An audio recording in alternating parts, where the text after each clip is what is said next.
سب سے پہلے اللہ کا شکر ادا کرتے ہیں کہ اس نے ہم سب کو یہاں رمضان المبارک کی نسبت پر جمع ہونے کی توفیق نصیب فرمائے۔ دعا کرتے ہیں کہ اللہ رب الجلال ہم سب کی عمروں میں برکت عطا فرمائے اور ہمیں رمضان کی برکتوں سے مالا مال کرے۔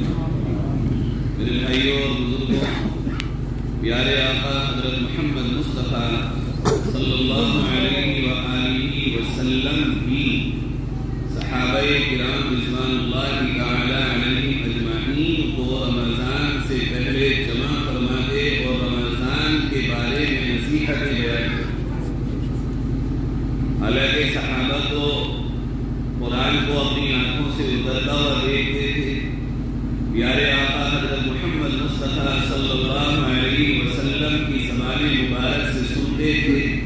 ان کے لیے تو ایک مرتبہ کسی بات کو سن لینا عمل کے لیے کافی تھا، لیکن یہ دین قیامت کی صبح تک کے لیے ہے۔ پیارے نبی حضرت محمد صلی اللہ علیہ وسلم نے جو کچھ ہمیں بتا دیا، یہ قیامت تک آنے والے انسانوں کے لیے راہ عمل اور راہ نجات۔ تو ہم خوش نصیب ہیں کہ یہ ہمارا اور آپ کا آج کا بیٹھنا بھی سنت رسول صلی اللہ علیہ وسلم کے مطابق ہے۔ رمضان سے پہلے جمع ہونا اور رمضان کے بارے میں فضائل اور اس کے بارے میں مسائل کو جاننا، رمضان کی ہدایات کو سننا، رمضان میں کیا کرنا ہے، اس سلسلے میں پیارے آقا حضرت محمد صلی اللہ علیہ وسلم کے ارشادات کو سننا، یہ خود ہمارے آقا حضرت محمد مصطفیٰ صلی اللہ علیہ وسلم کی سنت ہے۔ تو آج یہ جلسہ یا یہ مجلس عام مجلس کی طرح نہیں ہے، بلکہ میں اور آپ ہم سب خوش نصیب ہیں کہ ہم پیارے نبی حضرت صلی اللہ علیہ وسلم کی سنت کے مطابق آج کی اس مجلس کو کر رہے ہیں اور اس میں شریک ہو رہے ہیں۔ دعا کرتے ہیں کہ رب الجلال ہم سب کو پوری زندگی کے دنوں رات آقا علیہ السلام والسلام کی سنتوں کے مطابق گزارنے کی توفیق نصیب فرمائے۔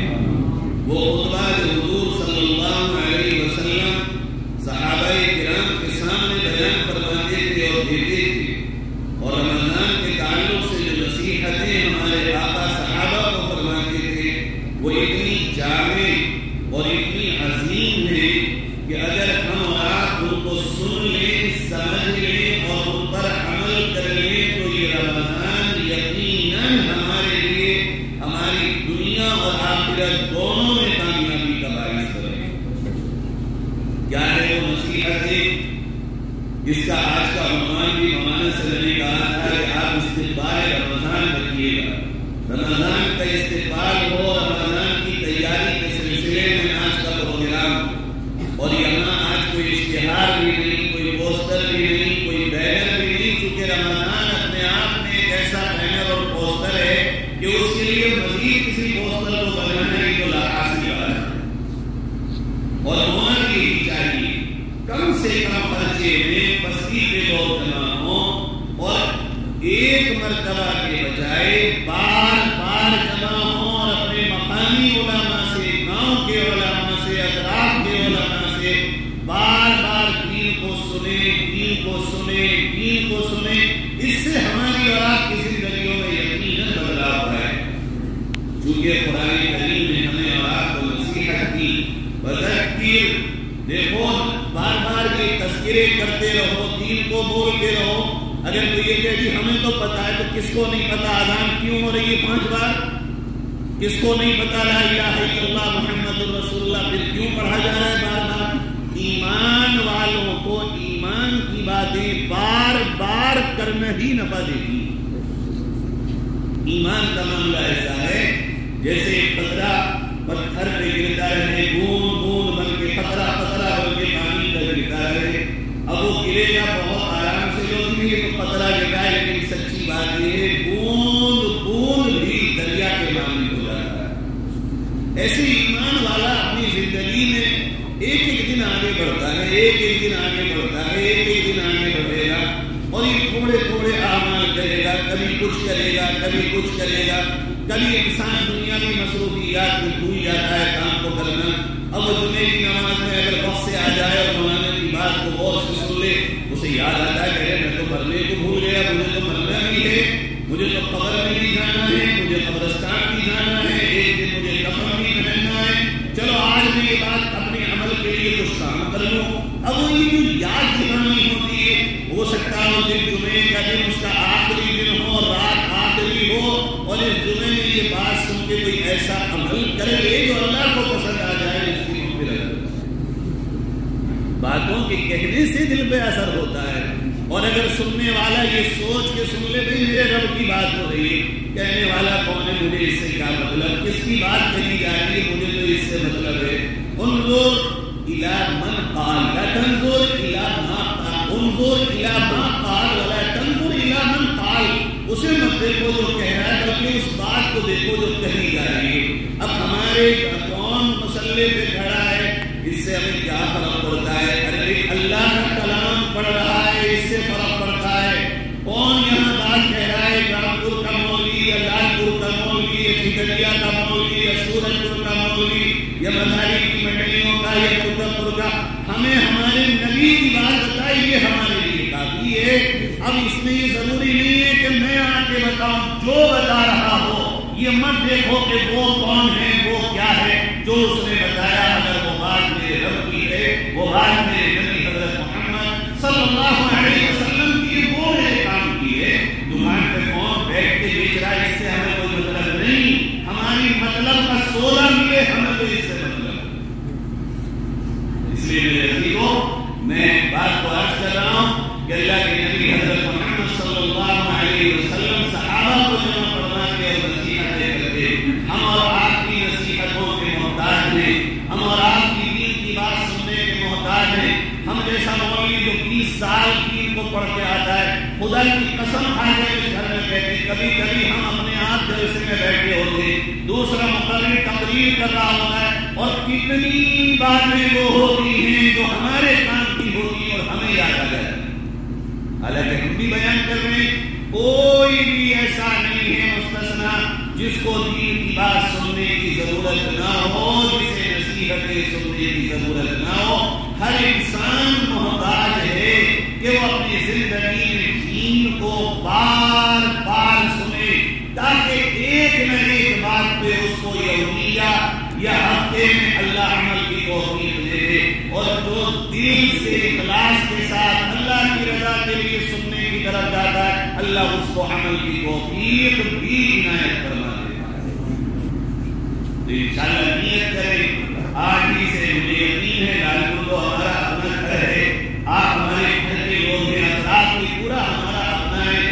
آپ مجھے جانتے ہیں، میں آپ کو جانتا ہوں. میرا تو جی یہ چاہتا ہے پورا رامپور ایسا لہراتی فصل بنے کہ ساری دنیا میرے ضلع کی نقل کرنے لگے. دین میں، دین کے عمل کرنے میں، دین کی خدمت کرنے میں کون نہیں چاہتا کہ اس کا گھر سب سے اچھا ہو. بھائی ہم تو چاہتے ہیں قیامت میں اللہ تعالیٰ جب نبی اکرم صلی اللہ علیہ وسلم کی امت کا حساب لے تو میرے ضلع کا حساب سب سے اعلیٰ نمبرات سے ہو، کامیابی سب سے اعلیٰ نمبرات سے ہو. ہر ایک کی تمنا ہوتی ہے، وہ ہماری بھی تمنا ہے. اس لیے ہم آپ سے کہتے ہیں آج ہی سے نیت کر رہے انشاءاللہ دین کی بات جو بھی کرے گا، جہاں بھی کرے گا، اللہ کی رضا کے لیے اس کو بہت سنیں گے، نظر انداز نہیں کریں گے. یہ سوچ کر کے کون کر رہا ہے کریں گے انشاءاللہ.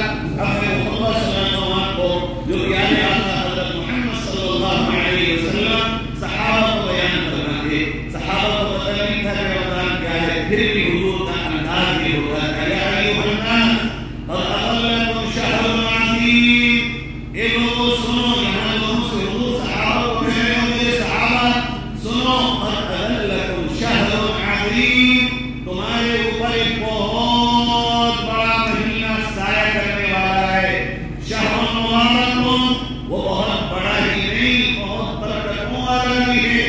شہر فیہ لیلۃ خیر من الف شہر، اور اس میں اللہ نے ایک رات رکھی ہے جس میں عبادت کرنے کا ثواب 1000 مہینوں کی راتوں سے افضل ہے. یہ حضور صحابہ کو بیان کر رہے ہیں. یا آج ہم بول رہے ہیں صحابہ سے لاکھوں نہیں کروڑوں گنا زیادہ ہم محتاج ہیں باتوں کو سمجھنے کے کہ یہ مہینہ عظیم مہینہ ہے، یہ عام مہینہ نہیں ہے، یہ برکتوں والا مہینہ ہے۔ کہ برکتوں کو ہم لوگ مولویوں کی تاریخ کی پڑیوں میں ڈھونڈ رہے ہیں، مولویوں کی خوبوں میں ڈھونڈ رہے ہیں، جن برکتوں کو ہم پڑے پانی میں ڈھونڈ رہے ہیں۔ اللہ رب العزت اس مہینے میں اور تمام برکتوں کو دے چکا ہے۔ اگر کوئی لینا چاہے مال کی برکت، زندگی کی برکت، کھیتیوں کی برکت، دین کی برکت، عبادت کی برکت، بچوں میں برکت، گھر میں برکت، جس چیز میں برکت کا متلاشی ہو، رمضان برکتوں کا وہ سے مہینہ ہے، انسان اس سے برکت حاصل کرے۔ صلی اللہ علیہ وسلم نے فرمایا جعل اللہ صیامہ فریضۃ، دیکھو اس مہینے میں اللہ تعالیٰ نے دین کے روزوں کو فرض قرار دیا، وقیام لیلہ تطوعا، اور اس کے رات کے کھڑے ہونے کو سنت قرار دیا، اور پھر فرمایا صلی اللہ علیہ وسلم نے من تطوع فیہ بخصلۃ من الخیر کان کمن ادى فریضۃ فیما سواہ۔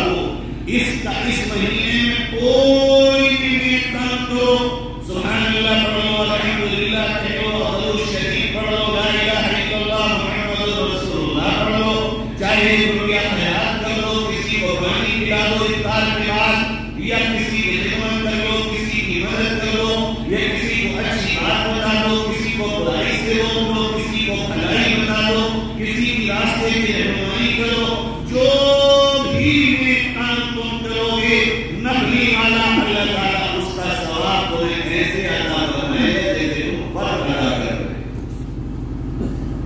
یہ رمضان ومن تطوع فیہ بخصلۃ من الخیر کان کمن ادى فریضۃ فیما سواہ۔ کوئی بھی نیک کام ہو، کسی بھی قبیل کا ہو، اللہ رب العزت مومن کو اس نفلی نیک کام کا ثواب فرض کام کے ادا کرنے کے برابر عطا فرمائے گا۔ اور فرمایا ومن ادى فریضۃ، اور جو شخص رمضان میں فرض ادا کرے گا، فرض کیا ہے؟ خالی فرض نمازوں کے فرض نہیں ہے، رمضان میں نمازوں کے فرض ادا کرنا پھر بھی آسان ہے، رمضان میں فرائض کو ادا کرے، وہ نمازوں کے فرائض بھی ہو، وہ انسان کے اپنے ماں باپ کے جو اس پہ فرائض ہیں وہ بھی ہوں، جو بیوی کے شوہر پہ فرائض ہیں وہ بھی ہوں، جو شوہر کی بیوی پر ہے وہ بھی ہوں، جو پڑوسیوں کے ہیں وہ بھی ہوں۔ کوئی بھی فرض عمل جو بھی فرض کی قبیل سے ہو ہے وہ رمضان میں ادا کرے گا، اللہ رب العزت اس کو 70 فرائض ادا کرنے کا ثواب عطا کرے گا۔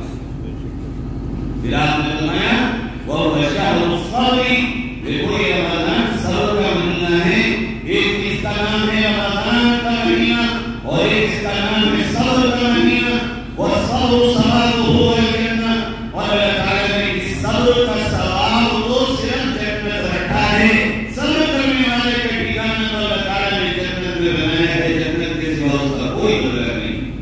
وَهُوَ شَهْرُ الْمُوَاسَاةِ، اور یہ مہینہ بخاری کا ہمدردی کا مہینہ ہے، اور یہ مہینہ وَشَهْرٌ فِيهِ يُزْدَادُ رِزْقُ الْمُؤْمِنِ، اللہ تعالیٰ اس مہینے میں مومن کے رزق میں، ہر مومن کے رزق میں، چاہے مالک ہو، وہ مزدور ہو، وہ دکان والا ہو، وہ رکشے والا ہو، جو بھی ہو، اللہ تعالیٰ اس کے اس مہینے کی روزی میں برکتیں عطا فرما دیتا ہے۔ پھر فرمایا میں اس جلدی سے ترجمہ کر کے پھر تھوڑی سی تفصیل بیان کرتا ہوں۔ پیارے آقا صلی اللہ علیہ وسلم نے من فطر فیہ صائما، جو شخص رمضان میں کسی روزےدار کو افطار کرا دے، یہ بڑے مزے کی بات ہے، آپ سنیں گے جب میں اس کو تھوڑا سا کھولوں گا تو آپ لگے یقیناً خوشیوں سے شروع اٹھے گا۔ پیارے آقا صلی اللہ علیہ وسلم فرماتے ہیں من فطر فیہ صائما، جو شخص رمضان میں کسی روزےدار کو افطار کرا دے، کان مغفرۃ لذنوبہ، خالص ایک عمل کی برکت سے اللہ تعالیٰ اس کے سارے گناہ معاف کر دیتا ہے، ایک اس عمل کی برکت سے۔ وَعِتْقُ رَقَبَتِهِ مِنَ النَّارِ، اور اللہ رب العزت اس کا نام جہنمیوں میں سے آزاد ہونے والوں میں شمار کرنا ہے۔ وَكَانَ لَهُ رِزْقُ أَجْرِهِ بِغَيْرِ أَن يُنقَصَ مِنْ أَجْرِهِ شَيْءٌ، اور مزید یہ کہ اللہ تعالیٰ اس کے نامۂ اعمال میں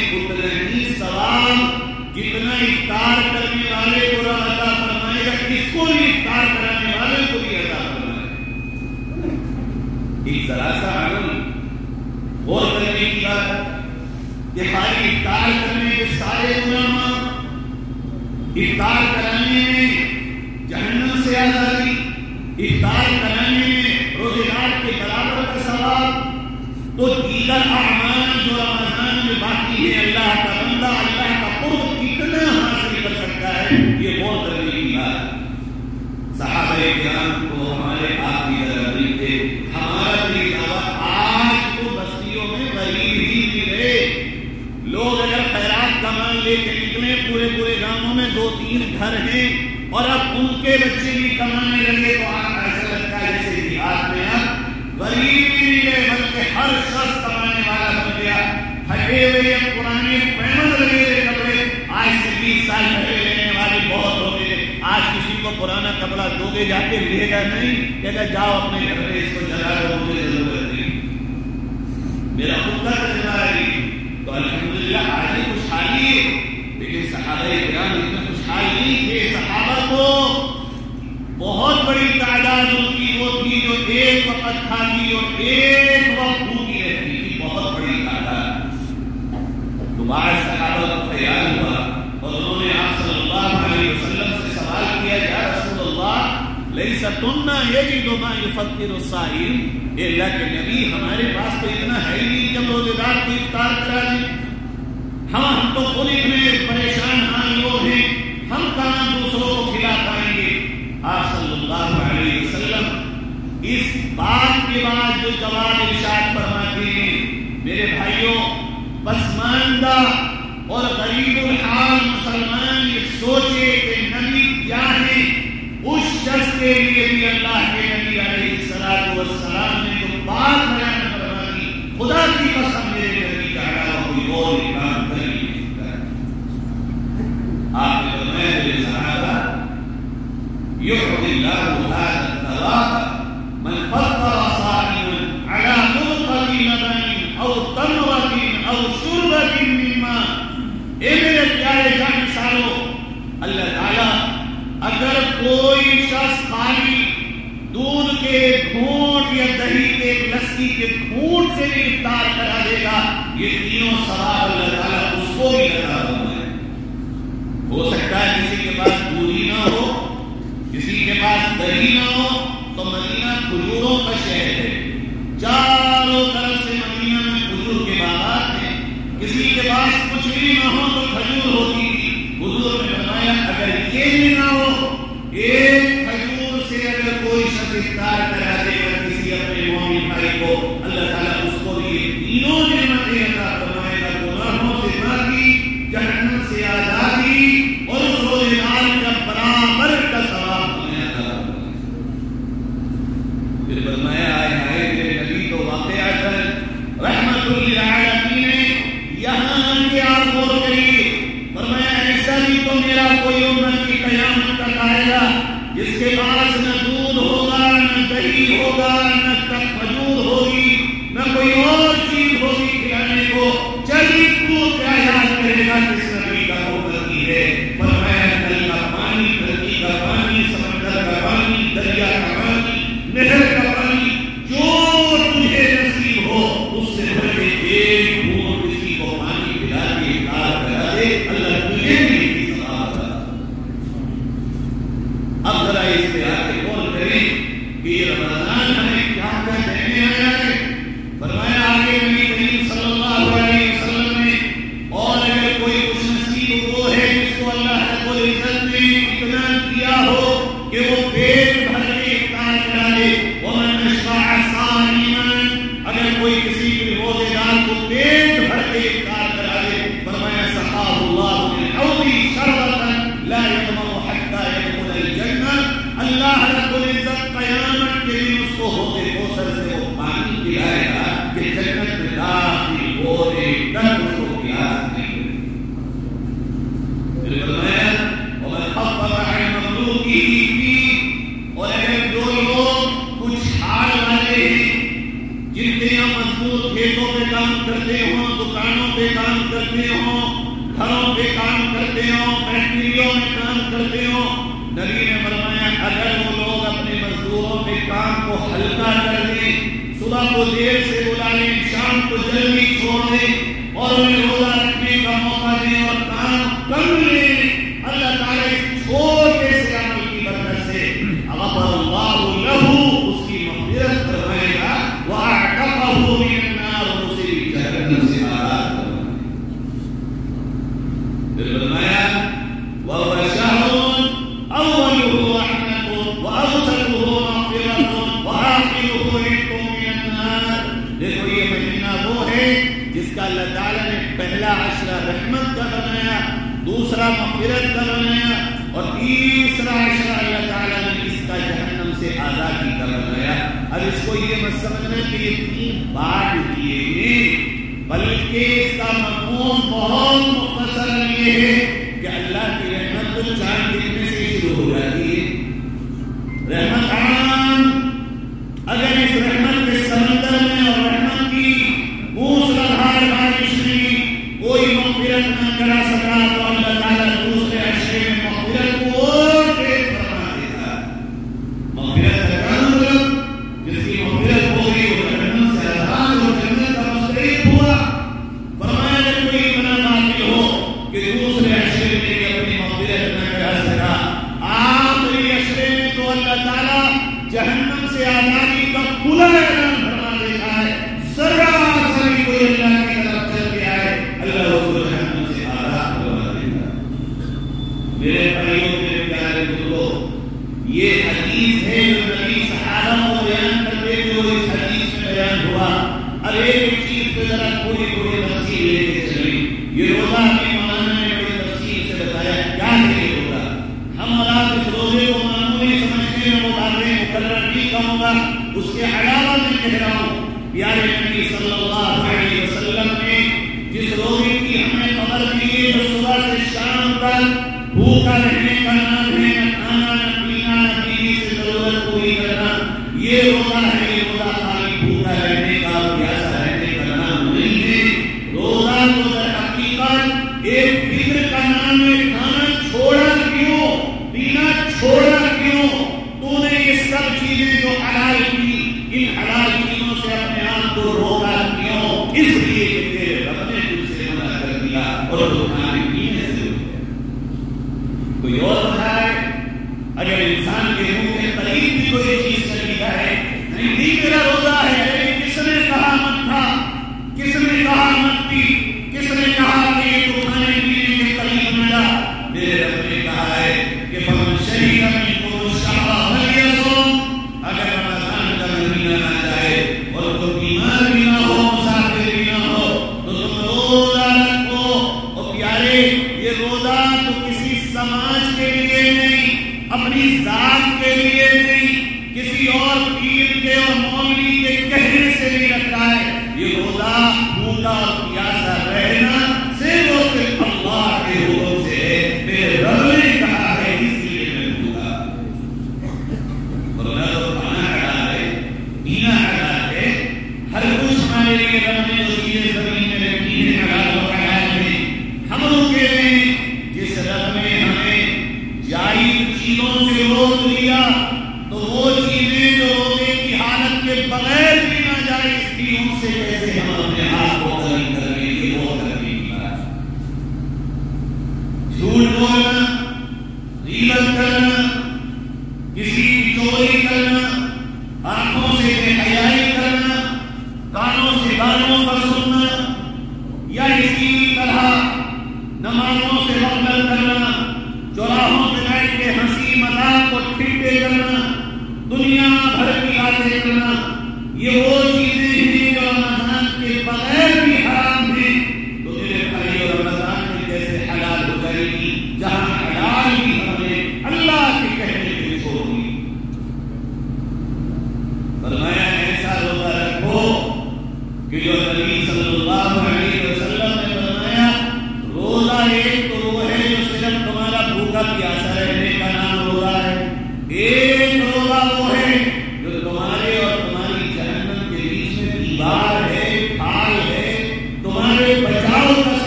سے پاک ہو، وہ روزہ جو برائیوں سے پاک ہو، وہ روزہ جو نافرمانیوں سے پاک ہو، وہ روزہ جس میں زبان کا بھی روزہ ہو، جس میں آنکھ کا بھی روزہ ہو، جس میں ہاتھوں کا بھی روزہ ہو، جس میں پیروں کا بھی روزہ ہو، جس میں پیٹ کا بھی روزہ ہو کہ حلال ہی جائے گا، نہ سحری میں حرام آئے گا نہ افطار میں حرام آئے گا۔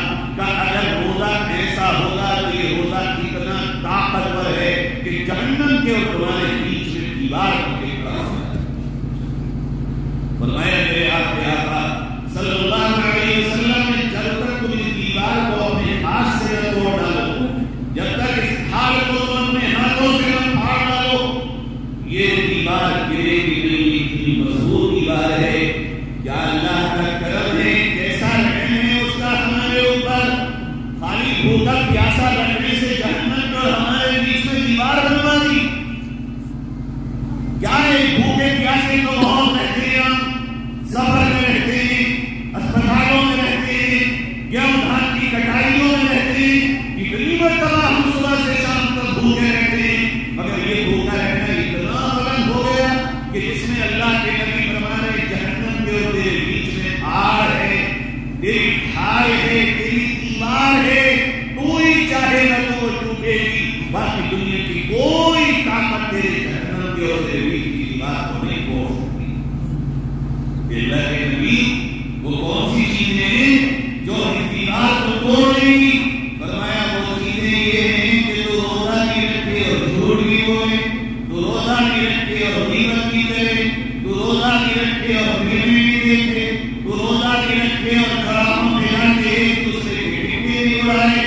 فرمایا کہ تو ایسا بن جب تو روزہ رکھ لے اور تو باہر نکلے اور تیرے ساتھ کوئی مذاق کر رہا ہو، یہاں تک کہ آخری درجے میں تجھے کھلی ماں بہن کی بھی تجھے کوئی گالی دے رہا ہو، گالی دے رہا ہو، تب بھی تجھے چاہیے فلیقل انی صائم، تو یہی کہتے ہوئے گزر جا، تو جو کہتا ہے مگر میں روزگار ہوں، میں روزگار ہوں، میں روزگار ہوں۔ اگر تو نے گالی سن کے ہی اپنا روزہ بچا لیا تو کامیاب ہے، وہ آگا۔ ہم نے دیکھا ہے اثر کے بعد روزگار کچھ کرتے ہوئے دکانداروں سے ایک دیکھو تمام مارکیٹوں میں گاڑی خاموش ہو رہی ہوتی، اللہ کے بندے روزگار ہیں، بھوک لگ رہی، کیا ہو گیا تمہیں، کون سے روزگار ہو؟ ایسے روزے مت رکھو کہ جو تمہارے روزے ضائع ہو جائیں، وہ روزے رکھو جو تمہارے اور تمہارے جہنم کے بیچ میں دیوار بن جائیں۔ کہیں ایسا نہ ہو کہ یہ رمضان ہماری اور آپ کی زندگی کا آخری رمضان ہو اور پھر آئندہ رمضان ہمیں نصیب نہ ہو۔ کتنے ہی لوگ وہ تھے جو گزشتہ رمضان میں ہمارے آپ کے بیچ میں تھے مگر اس سال نہیں۔ یہ روزہ رکھنے کی ضرورت ہے، اپنے گھروں میں بچوں کو بتانے کی ضرورت ہے۔ یہ باتیں جو میں کہہ رہا ہوں آپ تو سن رہے ہیں مگر عورتوں کو کون سنائے گا؟ یہ ذرا شرم کے کچھ پردے توڑو، باہر شرم نہیں، بیوی کو ڈانٹنے میں شرم نہیں، اس کو چلانے میں شرم نہیں، بچوں کو ڈانٹنے میں شرم نہیں، مگر دین کی بات جب بتانے کی تو شرم آ رہی، کبھی بتائی نہیں بیوی کو بات، کبھی ماں باپ کو بٹھا کے کہائی کوئی دین کی باتیں، جو باتیں ہم اور آپ یہاں سن رہے ہیں گھر میں جمع کر کے ہم رمضان سے سب رمضان سے پہلے سب کو اور پھر انہیں بتائیں کہ رمضان کا روزہ ایسے رکھنا ہے۔ اگر کوئی پڑوسن بیٹھنے آ جائے تو بہنی غیبت نہ کرنا، اگر کوئی آئے اور کسی کی ادھر ادھر کی لگائے تو ہاتھ جوڑ دینا کہ روزہ ہے میرا، پتہ نہیں میری زندگی کب تمام ہو، میری یہ نعمت مجھ سے بچ لو، اس لیے کہ ایک رمضان اگر گزر گیا اور اگلے رمضان سے پہلے موت ہو گئی، میرے بھائیوں ہم سے زیادہ بدنصیب ہو گئی۔ یہ چیزیں ہمیں آپ کو سیکھنے کی ہے۔ پیارے نبی صلی اللہ علیہ وسلم نے فرمایا اگر ایسا روزہ رکھو گے تو پتہ کیا ملے گا؟ ایسے روزگار جب افطار کے وقت اپنے دسترخوان پہ بیٹھے ہوں اور یوں ہاتھ اٹھا دیں اور اللہ سے مانگنے رب ہمیں یہ چیز عطا فرما دے، فرمایا اللہ روزے روزے دار کی دعاؤں کو آسمان سے اوپر اٹھا لیتا ہے اور عرش معلیٰ تک اس کی دعا ڈائریکٹ اور سیدھی پہنچی اور قبولیت اللہ کی دربار میں اس کی دعا کی ہو ہے۔ افطار کے وقت کی دعا یہ ہے روزے دار کی دعا، لیکن روزہ کیے ہو وہ روزہ نہ ہو، روزہ ہو پھر افطار کے وقت کی دعا ہو۔ ہم اور آپ ذرا غور کریں ہمارے آپ کے یہاں افطار کیسے ہوتے ہیں۔ افطار کے وقت عصر کے بعد سے اپنی عورتوں کو کھانا بنانے پہ لگاتے ہیں، افطار کے لیے سامان بنانے پہ لگاتے ہیں، کھانے بناؤ، شاندار افطار ہو۔ افطار کو ایک پانی کے بوند یا ایک کھجور سے بھی ہو سکتی ہے۔ کھانا تو تم مغرب کے بعد بھی کھا سکتے ہو، مگر یہ افطار کے وقت کی دعا کا جو وقت ایک روزے کا نکل گیا، قیامت تک یہ روزے کا وقت واپس نہیں آ سکتا۔ ایسا لگتا ہے ہم بندے بالکل طعام کے بندے بن گئے، ہمیں کھانے پینے کے سوا کچھ سوچتا ہی نہیں۔ یہ جو دعائیں ہیں پیارے نبی صلی اللہ علیہ وسلم فرماتے ہیں بھیجے کے مانند ہیں، جیسے دماغ اور بھیجا تمہارے جسم میں ہے ایسے ہی تمہاری دعائیں ہیں۔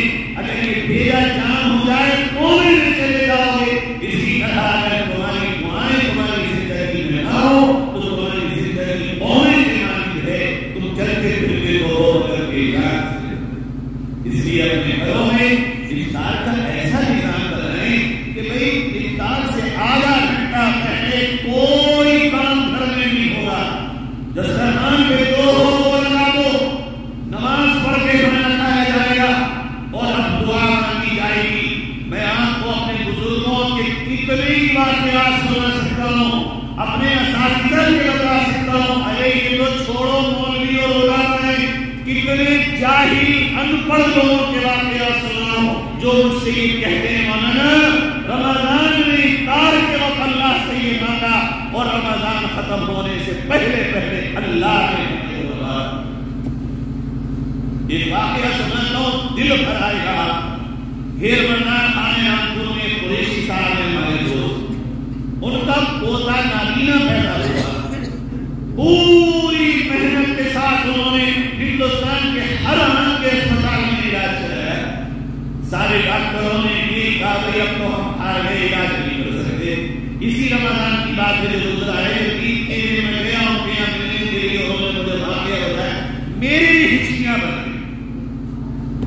کہنے لگے مولانا جب رمضان آیا تو میں نے ایک دن پہلے اپنے بیٹے سے کہا بھائی اب تو چھوڑ دے علاج ختم کر۔ اب وہ تو اپنی زبان ہے، اکھڑ زبان جو اسی میں بتا رہے تھے، چھوڑ دے نہیں تو علاج اللہ سے ہوگی۔ کہنے لگے مولانا کچھ بھی نہ کیا میں نے، اور کچھ پڑھے تھے بالکل نہیں ہو جاتا، قرآن پڑھ لیتے ہو بہت بڑی بات۔ کہنے لگے بس افطار کے لیے روزہ نہ کریں، اور آپ جیسے مولویوں سے سنا تھا اللہ دعا رد نہیں کرتا روزے دار کی۔ مولانا پورے روزے میں گھر کے کمرے میں اپنے آپ کو بند کر لیا کہ باہر جاؤں گا کسی عورت پہ نظر پڑے گی میرا روزہ خراب ہوگا، کوئی بات غلط نکلے گی روزہ خراب ہوگا، میں تو قریشی ہوں مجھ سے برداشت نہیں ہوگی، اس لیے میں گھر سے نہ نکلا۔ بچے سارے کام کرتے رہے اور جب افطار کا وقت آتا تو اللہ سے مانگنے گئے اللہ دیکھ تیرا نبی تو سچا ہے، تیرے نبی نے کہا کہ اس وقت کی دعا قبول ہوگی، اپنے نبی کی لاج رکھ لیجیے اللہ تعالیٰ میری دعا کو رد نہ کرنا۔ کہنے لگے پورے رمضان کی دعا مانگی اور جب رمضان کا بعد چاند بھی گیا عید کا، بولے مولانا عشاء کی نماز پڑھی اور ایسا مزہ آ رہا تھا مجھے سننے میں اس کا واقعہ، بولے عشاء کی نماز پڑھ کے کھانا کھایا، یہ تو اپنے بنانے میں لگے، میں نے کمرہ اندر سے لو کیا اور مصلے کے سجدے میں سر رکھ کے میں نے اللہ تیرے نبی نے بتایا لیلۃ الجائزہ ہے، انعام کی رات ہے، پورے مہینے کا انعام آج چاہیے اور میرے بچے کی آنکھ میں دیکھنا۔ قسم میں حیران کہ بالکل کوئی بہت بڑا لکھا انسان نہیں، عام انسان کی کے معاملے میں، اور وہ اس طرح کی ہم سے باتیں کر رہا ہے، ایسا لگتا ہے جیسے ہمیں وہ روحانی سبق بتا رہا ہو کہ میں پڑھتا رہا مانتا رہا، یہاں تک کے تہجد کا وقت آ گیا، میری سستیاں اور بڑھ گئی اور میں نے کہا اللہ مایوس نہ کرنا، تیرے نبی کا فرمان ہے، تیرے نبی نے بتایا میری نہ رکھ لاج مگر نبی کی لاج رکھ دے۔ کہتے میرا معمول تھا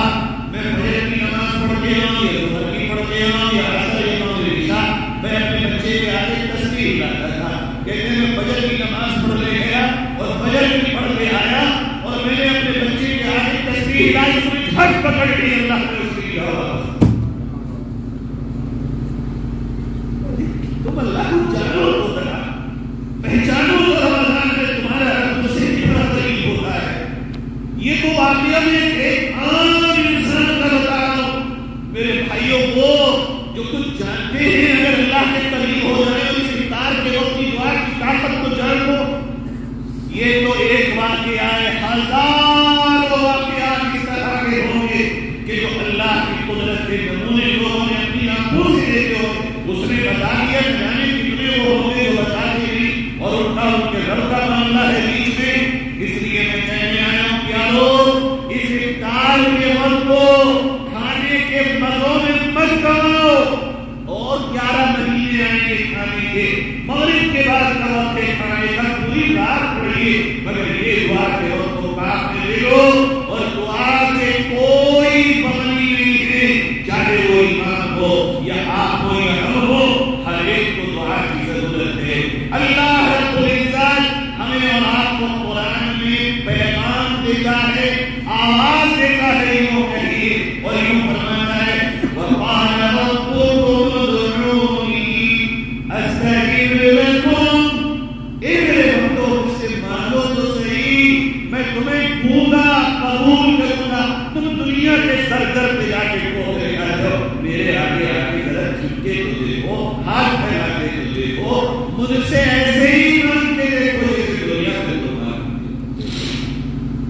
ہم مانتے ہیں اللہ کو, پڑھتے ہیں ربنا آتنا فی الدنیا حسنۃ وفی الآخرۃ حسنۃ وقنا عذاب النار. ایمان کا حقدار ہے تیرا ہاتھ پہلے تمہیں اور چھٹ پڑنے کے بعد مان کرنا ہے. میرے بھائی ہم مانتے نہیں ہیں, رٹی دعائیں پڑھتے ہیں. ماننا تو یہ ہوتا ہے جیسے دنیا میں کسی کے پاس جاتے ہو, بڑی امید سے آیا ہوں, آپ ہی میرے سہارا ہیں, آپ کے علاوہ کوئی دے گا نہیں, 2000 روپے قرضہ دے دو. او بھائی جیسے 2000 روپے کسی قرضے کے لیے مانگتے ہو, کم سے کم اللہ سے ایسے ہی مانگو, ایسے ہی مانگ لو. اللہ سے مانگو تو صحیح, مانگتے کہاں ہے ہم. دنیا والوں سے مانگنا سیکھا, کم سے کم درجہ یہ ہے کہ اللہ سے ایسی مانگنے کی عادت ڈال لیں. اس کے آگے آ کے جو یہ کہہ رہا ہوں سے بندے وَإِذَا سَأَلَكَ عِبَادِي عَنِّي فَإِنِّي قَرِيبٌ أُجِيبُ دَعْوَةَ الدَّاعِ إِذَا دَعَانِ. میرے بندے دیکھ مانگ مجھ سے, میں تیرے سب سے زیادہ قریب ہوں. میں تیرا رب جتنا تجھ سے قریب ہوں اتنا تجھ سے کوئی قریب نہیں ہو.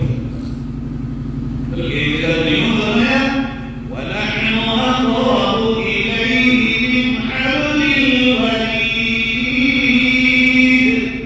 میرے بندے میں تیری شہرت سے زیادہ تجھ سے قریب ہوں. آج تو جا میری طرف, کیوں مجھ سے مایوس ہے, کیوں مجھ سے دور جا رہا ہے. میں نے تو اعلان کر دیا تو مانگے گا اور رد نہیں کروں گا, پھر بھی بلانا ہے. میرے بھائیوں کے لیے ہماری اور آپ کی بدنصیبی کے سوا کچھ نہیں ہو سکتا. اس لیے اپنے گھروں کا نظام بنائیں کہ اپنے گھروں کی عورتوں کو بھی مانگنے کا موقع دیں. ایسا نہ ہو ہم تو مانگ رہے ہوں اور عورت پکوڑی کر لی, ہم تو مانگ رہے ہوں اگر میری بہن چولہے پہ بیٹھی ہو, ہم تو مانگ رہے ہوں اگر میری ماں چولہے پہ آپ کے سامنے کھڑی ہو. جتنی مجھے جنت کی ضرورت اتنی میری بیٹی کو بھی ہے, میری بہن کو بھی ہے, میری ماں کو بھی ہے, میری بیوی کو بھی ہے. بلکہ اپنی ماں کو تو افطار کے بعد بٹھا کے دعائیں کراؤ, مائی دعا کر. ایک تو افطار کا بعد دوسرے ماں کی دعا, یہ تو سونے پہ سہارا ہے, جس کے تو رد ہونے کا سوال ہی نہیں ہوتا. اگر کسی کو شکیل کو ماں ملی ہو, اس کے تو پیر پکڑ پکڑ کے دعا میں بٹھا دو, مانگ لے ہمارے لیے مانگ. اور اگر بولنا نہ آتا ہو, کم پڑھی لکھی ہو, اس کو الفاظ بولوا دو کہ ماں یہ مانگ, یہ مانگ, یہ مانگ. ہم آپ صحیح بات یہ ہے قیمتی اوقات کی ناقدریوں میں مبتلا ہے, جس کے نتیجے میں ہم دنیا میں ادھر ادھر بھٹکتے رہے اور بے نیاز سمجھتے ہیں اپنے آپ کو کہ ہمیں کوئی ضرورت نہیں. نتیجہ یہ نکلتا ہے کہ افراد تفریح کا شکار ہے. بلکہ سچائی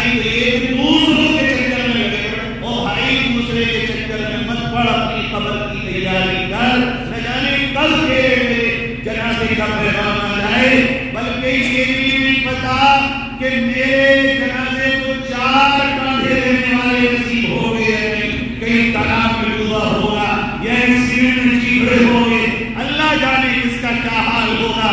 دعا کرتے ہیں اللہ تعالیٰ گھر کی، عزت کی، ایمان کی اور عافیت کی موت نصیب فرمائے، حادثات کی موت سے ہماری حفاظت فرمائے۔ مگر پتہ کسی کا کچھ نہیں ہے، اس دور میں تو زندگی سے بھروسہ اٹھ جانا بہت آسان۔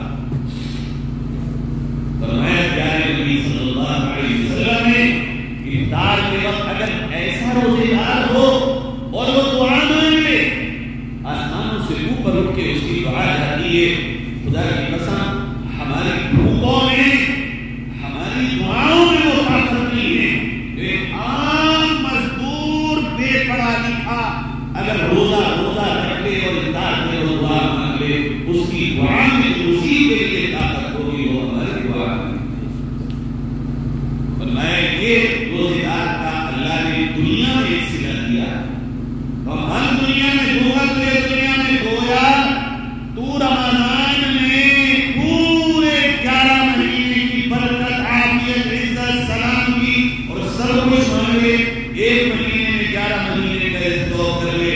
یہی عقل ہے کہ جب بازار لگا ہو تو پورے ہفتے کا سامان لاؤ، 4 دن کا بازار ہو تو 4 کا سامان لے لو، 1 مہینے میں اللہ سے 11 مہینے کو آسان کر دو۔ پھر فرمایا یہ تو نہیں دنیا، آخرت میں کیا ہوگا؟ فرمایا اللہ تعالیٰ نے جنت کے 8 دروازے بنائے، 8 دروازوں میں سے 7 تو کامن ہیں اور عام ہیں، کوئی بھی کسی میں جاؤ، کسی سے داخل ہو جاؤ، مگر ایک دروازہ اللہ رب العزت نے فقط روزے داروں کے لیے بنایا ہے۔ کیوں نہ نماز کرے روزے دار اپنی قسمت میں، خالی بھوکا رہنے سے یہ احساس تصور سے بالا تر، تصور سے بالا تر۔ ارے بھوکے تو ہم یوں بھی رہ سکتے ہیں، اللہ کہے میرے لیے بھوکے ہو، رب تو نے بنایا، انسان بنایا، ایمان والا بنایا، یہ کیا کم ہے ہمارے لیے، مومن ہمیں بنایا۔ اس کے علاوہ اعزاز اور عزت اور یہ بلندیاں کہ ایک ذرا سا بھوکا رہنے پہ رب کریم نے جنت کے 8 دروازوں میں سے ایک دروازہ صرف روزے داروں کے، اور کیا نام رکھا اس کا؟ ریان، باب الریان۔ فرمایا لا يدخله الا الصائمون، صرف روزے دار جائیں گے، آخری روزے دار کی انٹری ہوگی اور یہ دروازہ بند، نہ نمازی، نہ حاجی، نہ خیرات والا، نہ عمرے والا، کوئی نہیں جائے گا۔ فرمایا صرف روزے دار جائیں گے۔ میرے بھائیوں، کیوں نہ ہم اس گیٹ سے اپنی انٹری کو، داخلے کو پکا بنا لیں کہ ہمیں تو جانی سارے باب الریان سے، اور یہ جب باب الریان سے لوگ داخل ہو رہے ہوں گے، ساری دنیا کے انسان کھڑے ہوئے دمہ کر رہے ہوں گے، کاش ہم بھی روزے دار ہوتے آج کہ سیدھے ریان دروازے سے جنت میں آ رہے۔ پھر فرمایا بدلا کسی کے لیے بھوکے رہو، رہ لو بھائی، اس کا احسان ہے، رہ لیے تو کون سی بڑی بات ہوئی؟ اگر انسان کے اللہ کے احسانات تو بے شمار ہیں۔ فرمایا اللہ رب العزت روزے دار کو بدلے کے طور پہ قیامت کے دن اپنی رضا سے نواز دے گا، اور قیامت میں جس کو رضا نصیب ہو جائے اللہ کی، گویا ساری نعمتیں اسے نصیب ہو۔ یہ مختصر سا روزہ میں نے بیان، کوشش کریں انشاءاللہ ایسا روزہ رکھیں گے جس سے ہمیں جنت کا ریان دروازہ مل جائے، رکھیں گے انشاءاللہ۔ جو جہنم کے اور ہمارے بیچ میں دیوار بنانے والا روزہ ہو، وہ روزہ رکھیں گے بھائی انشاءاللہ۔ میں ارادہ کرتا ہوں آپ بھی کریں انشاءاللہ۔ ایسا روزہ رکھیں گے افطار کے وقت جس میں دعائیں آسمانوں سے اوپر اٹھیں، اور افطار کے انتظام کو ایسا بنائیں گے کہ پورا گھر ہمارا اور آپ کا، چھوٹے بڑے سب مل کے دعائیں کر رہے ہیں۔ میں اپنے چھوٹے بچوں کا تجربہ اور ہمارے چھوٹے بچے ہوتے ان کی ہمیں قدر نہیں، ان کا بھی پتہ نہیں ہمیں دین کیا ہے. ان معصوم بچوں کی حالت یہ ہے اگر یہ اللہ سے کچھ مانگے تو اللہ ان کے ہاتھوں میں یوں ہی ڈال دیتا ہے. معصوم ہے نا. میری صحیح ہمشیرہ سب سے چھوٹی بیمار بڑی بے ہوش ہو گئی. مجھے فون آیا کہ گھر پہ آ جاؤ جلدی دوا لے کے جانا ہے. میں گھر پہ گیا گنگا پور اور وہاں سے لے کر کے چلا.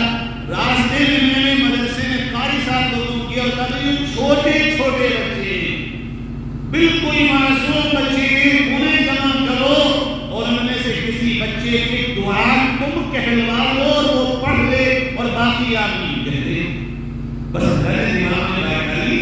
کہنے لگے اچھا ٹھیک ہے میں آمین کرتا ہوں. فوراً انہوں نے چھوٹے چھوٹے 5-7 بچوں کو اکٹھا کیا. ایک بچے کو آگے نکالا اور دعائیں کروائی جو انہوں نے کروائی. اللہ گواہ ہے اللہ کے گھر میں کہہ رہا ہوں موڈا پانڈے کے ٹول سے آگے میں نہیں نکلا تھا کہ میری گھر کو یہ معصوم بچے ہیں. انہیں بھی بٹھاؤ دعاؤں میں. بے خطا ہیں بے گناہ ہیں معصوم نہیں خطا ہیں. یہ بیٹھے کہ ہماری دعا کی رفتار اور بڑھ جائے. فرمایا یہ کام ہوئے کرنے کے. دوسرا کام ہے رمضان میں رات کی عبادت تراویح. فرمایا تراویح معمولی عبادت نہیں ہے. رمضان میں 1 کا 70 اب یہ 20 رکعت 40 سجدے 40 کا 17 گنا کر کے تو دیکھ کوئی کتنا ہو گیا 7 چوک 48 4800 نمازوں کا ثواب. ایک رات میں 20 رکعت تراویح. اب مجھے اس سے زیادہ بات نہیں کرنی کیونکہ تراویح الحمدللہ سب پڑھتے ہوں گے. بس مجھے اتنا کہنا ہے کہ تراویح کو تراویح کی طرح پڑھو مذاق مت کرو اس کے ساتھ.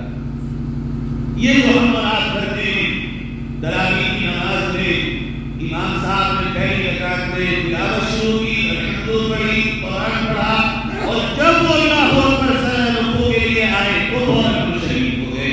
ایسی نماز تو ہمارے خلاف گواہی دیتی.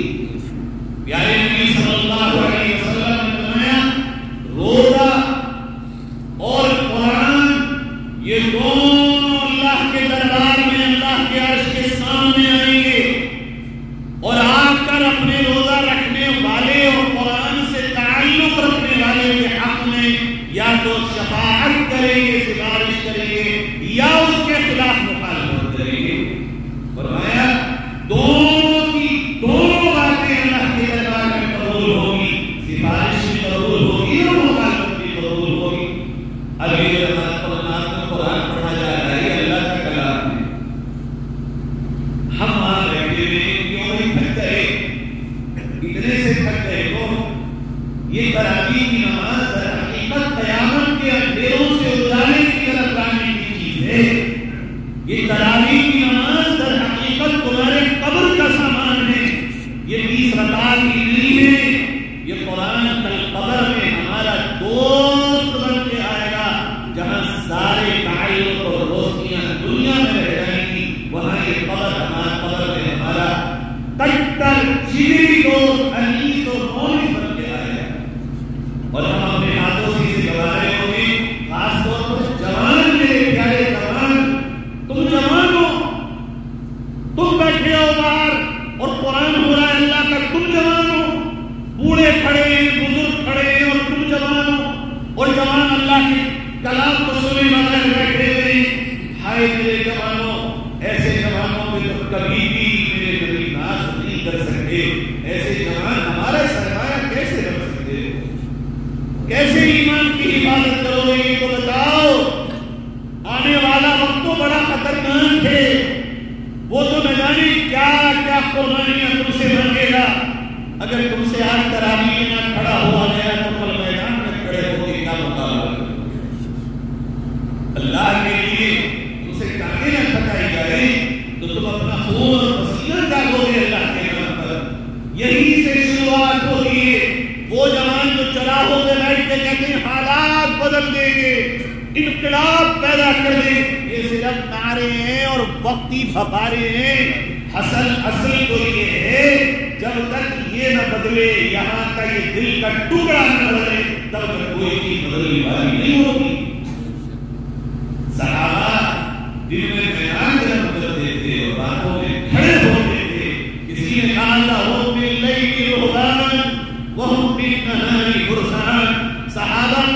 یہ تھا کہ اگر کوئی انہیں دن میں دیکھتا تو یہ کہتا کہ ان سے بہتر لڑاکو کوئی نہیں، اور اگر کوئی رات میں انہیں دیکھتا سجدوں کی حالت میں تو یہ کہتا تھا کہ دنیا سے کوئی بدلا بھی نہیں۔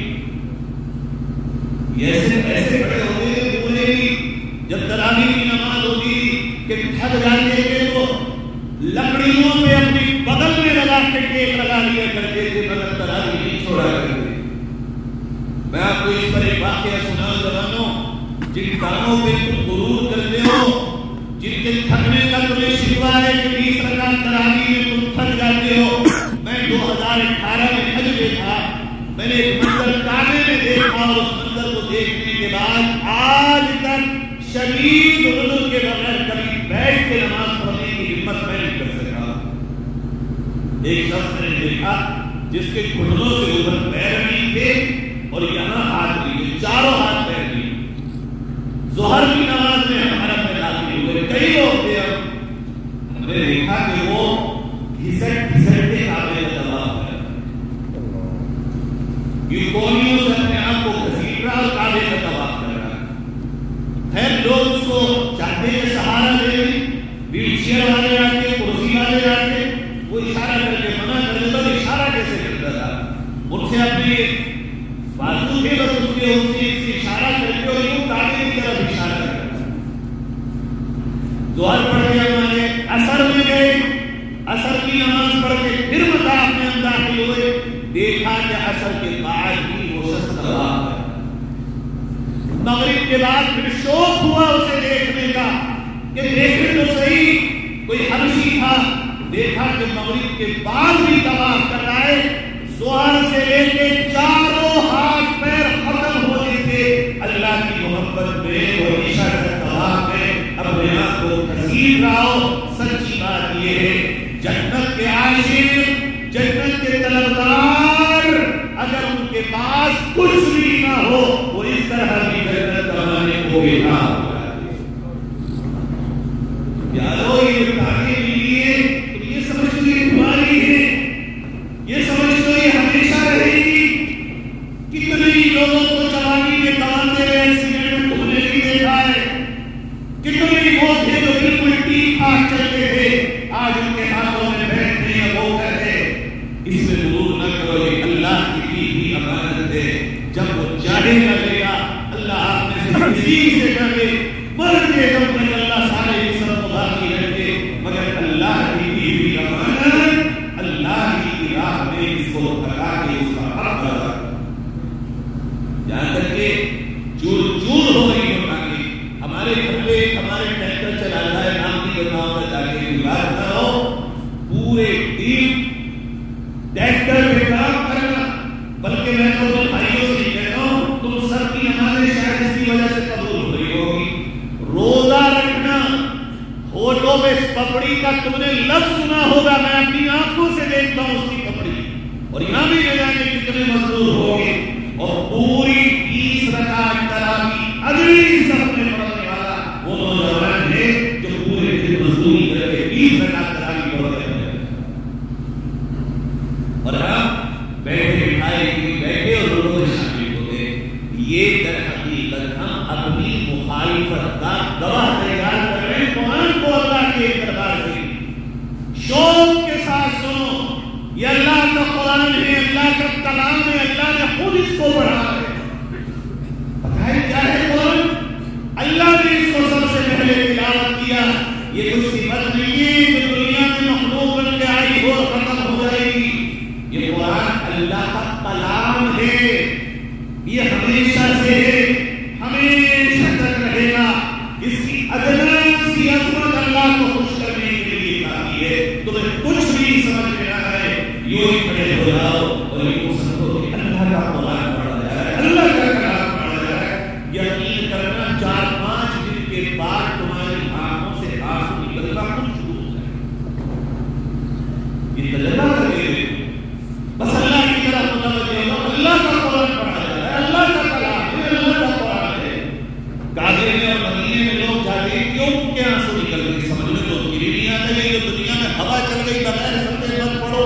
قرآن دونوں طرح سے ہے، ساری دنیا ڈرائیور نہیں بن سکتی، ساری دنیا کوئی ہوائی جہاز راستہ پائلٹ نہیں بن سکتی، ساری دنیا کاریگر نہیں بن سکتی. دنیا کا اصول ہے کچھ کاریگر ہوں گے، کچھ ہیلپر ہوں گے، کوئی ڈرائیور ہوں گے، کچھ سواریاں ہوں گی، کوئی پائلٹ ہوگا، کوئی اس میں بیٹھنے والا ہوگا، کوئی مالک ہوگا، کوئی مزدور ہوگا. ساری دنیا نہ کبھی مالک بنے گی نہ کبھی مزدور بنے گی. ایسی ساری دنیا نہ کبھی پورا پورا سمجھنے والی بنے گی نہ بالکل پورا بنے گی. کچھ وہ ہوں گے جو سمجھیں گے، کچھ وہ ہوں گے جو سمجھنے والوں سے سمجھیں گے. لیکن قرآن ہر ایک کے دل میں اثر کرے گا. کعبے میں جا کے تراویح سنتے آپ لوگ ویڈیو کو دیکھیے، کتنے وہ لوگ ہیں جو خمشی ہیں، جو چائنیز ہیں، جو انڈونیشین ہیں، ملیشین ہیں، جن کو عربی سے کوئی واسطہ نہیں، ترکی ہے، ترکستان کے ٹرکی ہے، جو عربی کو بہت کم جانتے ہیں مگر دہاڑے مار مار کے رو رہے ہوں گے. کیوں؟ اس لیے کہ ان کے اندر سے ایک بات آتی ہے نکل کے، اللہ کا گھر کعبہ ہے اور اس کعبے میں اللہ کا قرآن سن رہے ہیں. بس یہ جذبہ جو ان کا جڑتا ہے وہی ان کی آنکھیں بہنا شروع ہو جائے.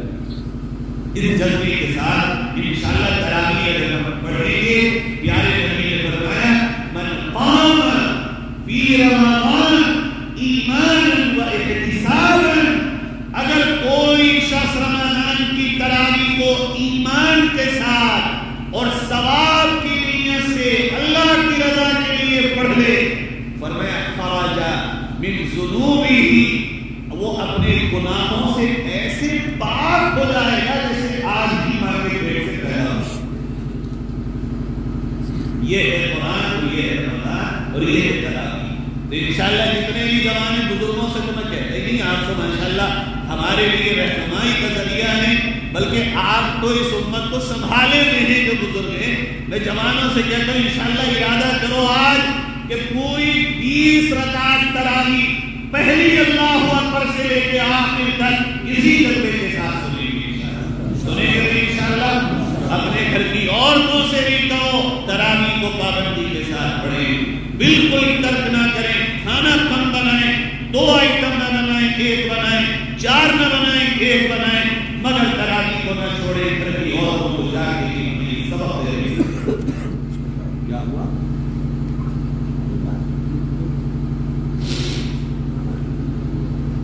یہ ہے تراویح جس کو نبی نے فرمایا وقیام لیلہ تطوعا. اس تراویح کی پابندی کریں اور عام فضا ہو. ایسا قرآن بھی مت سننا جو ہمارے آپ کے یہاں رائج ہے، 6 دن کا 10 دن کا جو بھی آ جائے قرآن سنا دے. کوئی مذاق ہے قرآن؟ جتنی تیز چاہے چلا لو، اور جو جتنی جلدی سنا دے لوگ کہتے ہیں وہاں چلو امام صاحب راجدھانی چلا رہے. یہ دنیا کی ٹرینیں آ رہی ہیں، پل صراط پہ چلنے والی ٹرینیں، یہ دنیا سے مثال ہے بدلو اس کی. یہ پل صراط کا سامان ہے.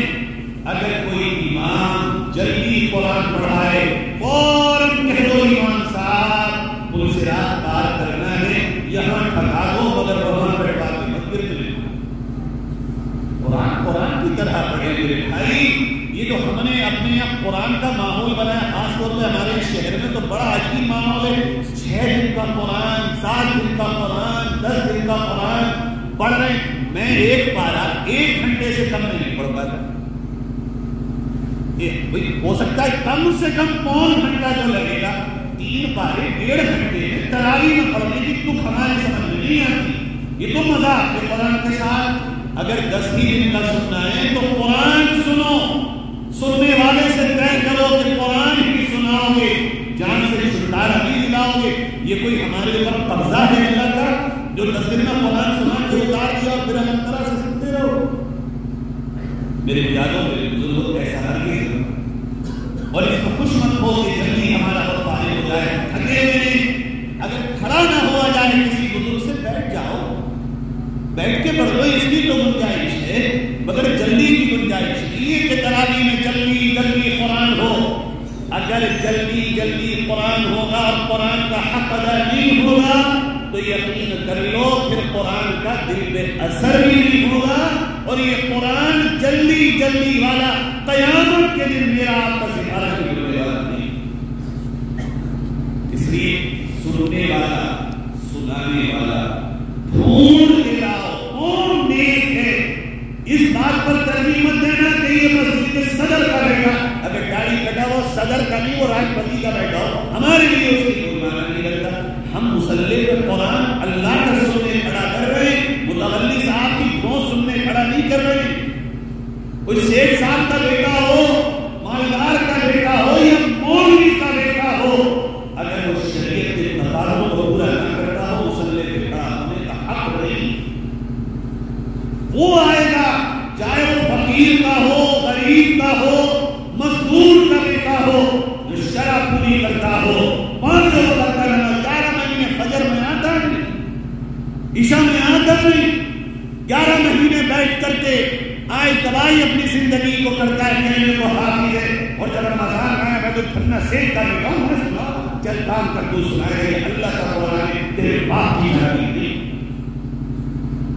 ہم اللہ کا قرآن سننے آئے ہیں, اور اگر کہیں پر ایسی پھونس ہو چلے جاؤ چھوڑ کر کے, کیونکہ دنیا والے کی پھونس کو سننا ضروری نہیں ہے. ہمیں اپنی قیامت کی تیاری کرنی ہے. ہم کسی اور مسئلے میں سنیں گے جہاں اللہ کا قرآن ہو, کسی نصیب کا قرآن نہ سنیں.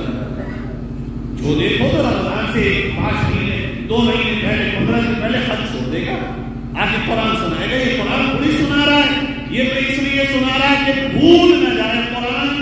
قرآن کو وہ سناتا ہے جو قرآن کا عاشق ہو, جو قرآن سے پورے سال تعلق رکھتا ہو. بلکہ میں تو یہ کہتا ہوں سب سے زیادہ حقدار قرآن سنانے کا وہ ہے جو پورے سال تمہیں نمازیں پڑھاتا.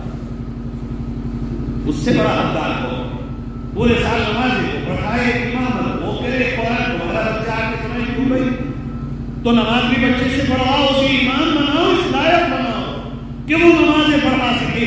یہ روایتی چیزیں چھوڑیں اور اللہ کے دین کو پورے طور پر حاصل کریں. پھر بھی اگر ایمان کے علاوہ امام صاحب کسی سے اجازت دے رہے ہوں, کوئی محلے کا بچہ قرآن سنائے, تو میرے بھائی اللہ کے لیے قرآن سنو, کسی بندے کے لیے مت سنو قرآن. اگر اس کی داڑھی کٹی ہو, اگر وہ فجر کا نمازی نہ ہو, اگر وہ سماج میں غلط کام کر رہا ہو, حرام کما رہا ہو, اگر اس کی زندگی کمبے والی نہ ہو, مت سنو قرآن اس کا. یہ تمہاری پوری رمضان کی 20 رکعت کی محنت کو برباد کر دے گا. یہ بار بار رمضان پڑھ جا رہا ہے.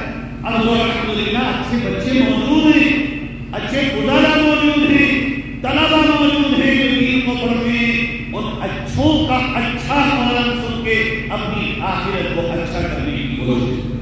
یہ بات میں اتنی زور دے کے اس لیے کہہ رہا ہوں کہ اگر یہ بات ابھی کنٹرول نہیں کی گئی تو آنے والا وقت یہ ہوگا کہ ہر زوردار کا زور چلے گا, غریب کا بچہ پہ حاوی نہیں ہوگا. اللہ کے نبی کی سنت یہ ہے کہ ابو بکر بھی کھڑے ہیں, عمر بھی کھڑے ہیں, اگر اس کو چاہتے ہیں بلال کو ہاتھ پکڑ کے کعبے کی چھت پہ کھڑا کر دیتے ہیں. کون ہے آج یہ بلال ہے, کھڑے ہو گئے کعبے کی چھت پہ اور اذان دے رہے ہیں. امیر اور غریب معنی نہیں رکھتی, معنی تو تقوی و طہارت, معنی تو قرب اللہ, اللہ سے کون قریب ہے اس کے ساتھ ہونا چاہیے, اور عزت بھی کسی دنیا پر ہونا چاہیے. یہ چند باتیں میں نے تراویح کو لے کر رہی ہے. اب میں آپ کو سمیٹ رہا ہوں. اس کے بعد مرحلہ آتا ہے رات. تراویح ہو گئی, کتنی عجیب بات ہے پیارے جوانوں. تراویح کو ہم وضو میں شامل ہو رہے ہیں, اور تراویح کے بعد 2 گھنٹے چوراہوں میں بیٹھتے ہیں. یہ رات چوراہوں میں بیٹھنے کے لیے ہے. چوراہوں میں بیٹھ کے برباد کریں ہم اپنا وقت. یہ راتیں, ارے یہ راتیں وہ ہیں اور یہ دن وہ ہیں جس میں اللہ تعالیٰ نے چاند دکھنے پہ جہنم کا دروازہ بند کر دیا تھا, جنت کے دروازے کو کھول دیا تھا, شیاطین اور خبیث جنات کو قید کر دیا تھا کہ تو زیادہ سے زیادہ نیکی کے عمل کر سکتے.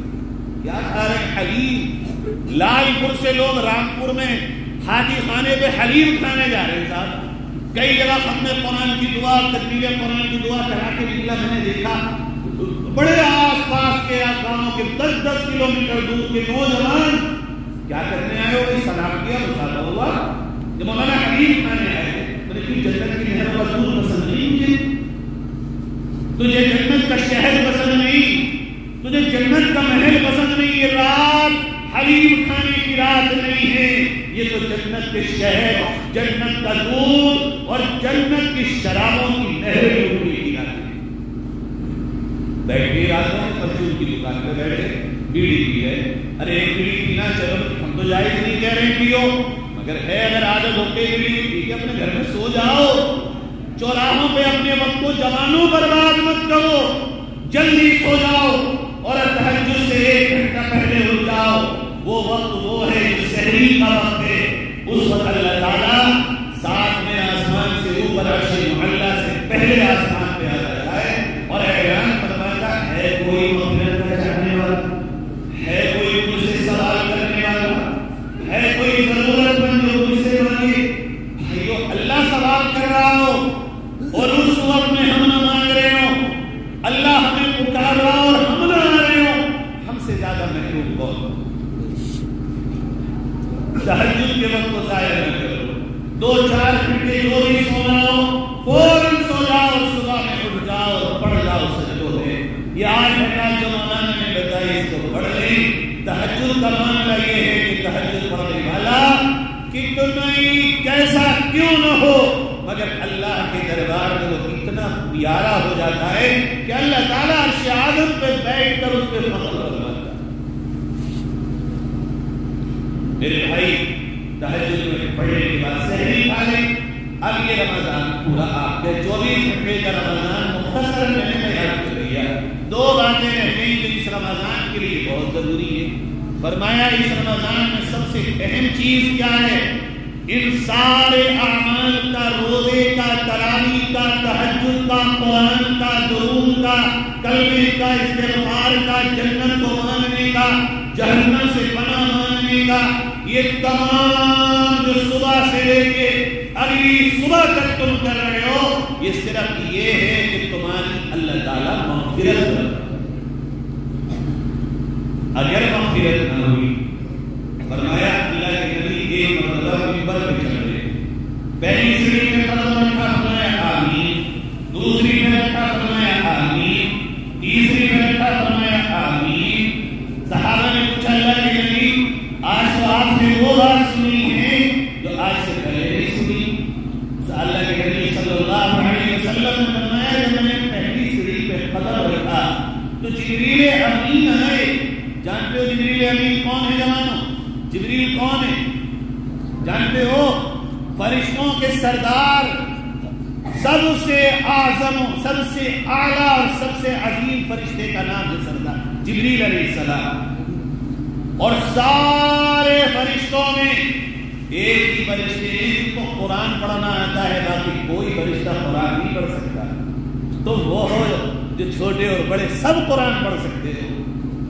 فرمایا نبی نے جبریل آ گئے اور یوں کہا یا رسول اللہ صلی اللہ علیہ وسلم میں بددعا کرتا ہوں کہ برباد و ہلاک ہو وہ شخص, اللہ کی رحمت سے دور ہو وہ شخص جو رمضان کا مہینہ پائے اور اپنی مغفرت نہ کرا سکے. فرمایا کہ میں نے دوسری سیڑھی پہ قدم رکھا, فرمایا ہلاک و برباد ہو اور اللہ کی رحمت سے دور ہو وہ شخص جو ماں باپ کو دونوں کو یا کسی ایک کو پائے اور ان کی خدمت کرا کے جنت نہ کما سکے, خدمت کر کے جنت نہ کما سکے. فرمایا تیسری سیڑھی پہ قدم رکھا, جبریل امین نے بددعا کی اللہ کے نبی میں بددعا کرتا ہوں ہلاک و تباہ و برباد ہو شخص جو جس کے سامنے میرا آپ کا نام یعنی رسول اللہ کا نام آئے صلی اللہ علیہ وسلم اور وہ آپ پر درود نہ پڑے.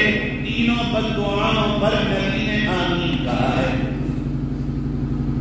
اب یہ رمضان آئے اور اگر ہماری مغفرت نہ ہو تو یقین کر لو جبریل کی بددعا اور اس بددعا پر پیارے نبی صلی اللہ علیہ وسلم کی آمین ہمارے آپ کے ساتھ چپک گئی ہے.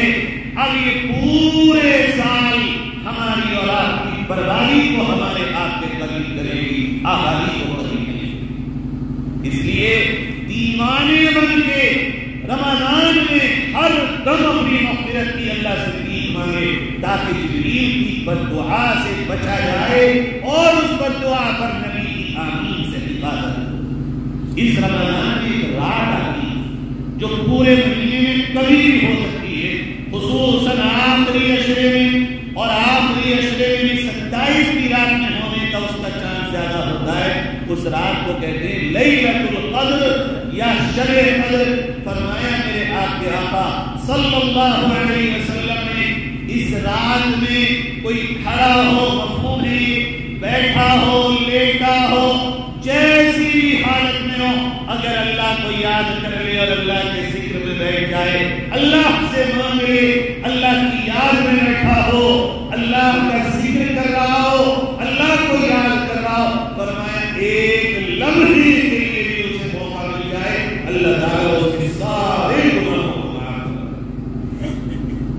یہاں تک علماء لکھتے ہیں اتنی مبارک رات ہے کہ اگر کسی بندے کے گناہ آسمان سے لے کر زمین تک بھی بھر گئے ہوں، کوئی نیکی نہ ہو، اور اس رات کو اللہ سے وہ دعائیں مغفرت کر لے اور توبہ کر لے، اللہ تعالیٰ اس کے سارے گناہوں کو اس رات میں معاف کر دیتا ہے، اور اس رات میں عبادت کے بدلے اللہ 1000 مدینوں کی عبادت سے بھی زیادہ کا ثواب عطا کرتا ہے۔ میرے بھائیو، لیکن 4 کام کرنے والے لوگ وہ ہیں جو شب قدر میں بھی اللہ کی مغفرت سے محروم رہ جاتے ہیں۔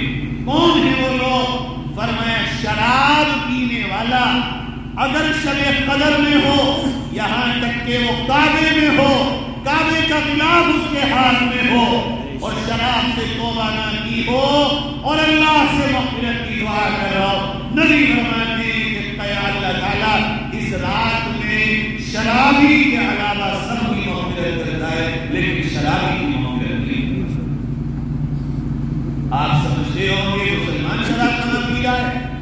غور کرو، 15 سے 25 سال تک کے لڑکوں میں نشے کی لت دن بدن بڑھتی ہے، یعنی ماں باپ کو پتہ ہی نہیں، وہ نشہ کر کے آتے ہیں، چٹکیاں لے کے کھاتے ہیں، سوڈے کھاتے ہیں، ڈوڈے کھاتے ہیں، افیم کھاتے ہیں، انجیکشن لے رہے ہیں نشے کے، اور ہمیں آپ کو پتہ ہے یونیورسٹیوں میں پڑھنے والے، کالجوں میں پڑھنے والے، اور نہ جانے باہر رہنے والوں کی اتنی تعداد وہ ہے جنہیں ہم لوگ خود جانتے ہیں، ہمارے پاس آتے مولانا ہم سے یہ ہو گیا، توبہ کیسے کریں، کیسے عادت چھوٹے، آپ کو احساس نہیں ہے، مگر مسلمانوں میں دن بدن نشہ عام ہوتا جا رہا ہے، بلکہ بڑی تیزی سے بڑھتا جا رہا ہے، جس کو روکنے کا کام مجھے اور آپ کو مل کے کرنا۔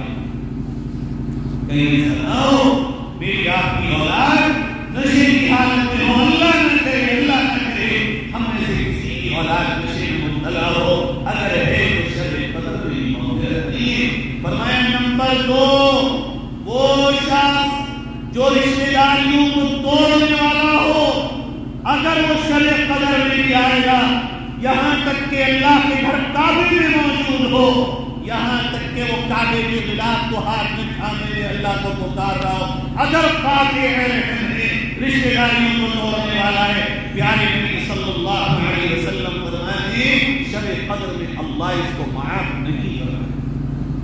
مجھے لگتا ہے یہاں آگے تو ہم سب کے وکٹ ہی گرے، کوئی بچا ہی نہیں ہم نے، جسے دیکھو تو رشتے ناطے دنیا کی بنیاد پہ ٹوٹے پڑے ہیں، خالو ماموں میں جھگڑے، سارے بہنوئیوں میں جھگڑے، بھائی بھائیوں میں جھگڑے، کس بنیاد پہ؟ دنیا کی بنیاد پہ، اور کوئی بنیاد ہی نہیں ہے ہمارے جھگڑوں کی، دین کی بنیاد۔ میرے پیارو، ہم آج دنیا میں جھگڑا ہے کس بات؟